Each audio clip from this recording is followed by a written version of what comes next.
centuries, empires have come and gone. The Assyrian Empire, Ottoman Empire, and the British Empire were all once great kingdoms, but all have fallen. In this video, we will examine two empires, how they rose, became corrupt, and fell. The Roman Empire, which extended from 27 BC to 476 AD, is largely considered to be one of the most successful and famous empires in world history. At the height of the empire, Rome possessed land from Britain to Egypt to the Middle East. What made Rome so great? Its government. In Rome, it was the duty of all men to spend their day in the marketplace talking politics. This was a democracy. However, the men needed to do their jobs too, so they started sending other people to speak in their stead. Soon there were a bunch of representatives in the marketplace. This was the Republic.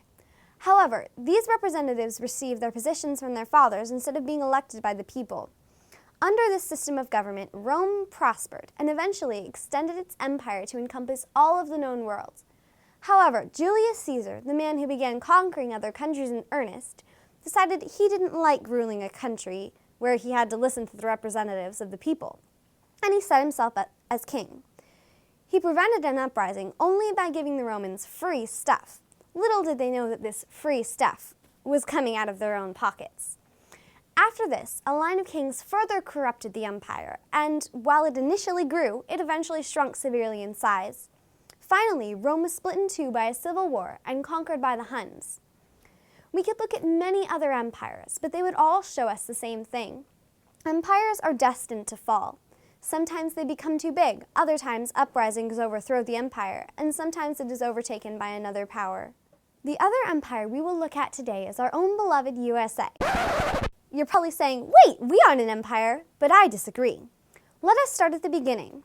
Our government was set up as a republic. Our representatives, unlike those of the Roman government, we even had a constitution to further limit the representatives' power. It was the first time anything like this had been done, and it worked wonderfully. For a while, that is. Soon leaders came along who wanted more power.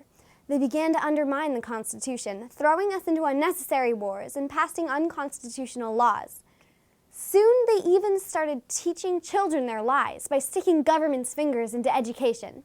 Taxes steadily rose, and the U.S. began to establish military bases in other countries. We also acquired several small nations in the Pacific, but these were insignificant in comparison with what was being done elsewhere. In addition, wars in Iraq, Afghanistan, and the rest of the Middle East are really to acquire the vast stores of oil there. After all, everyone knows that if you control the oil, you control the world.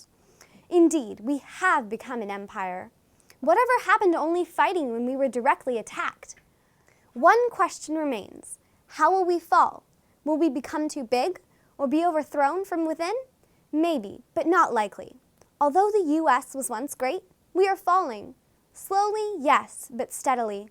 There is a new world power forming that includes Brazil, Russia, India, China, South Africa, and over 100 other countries. I believe our end is coming. The BRICS nations are rising, and a new empire has begun. This is Suzanne Whitney bringing you The American View.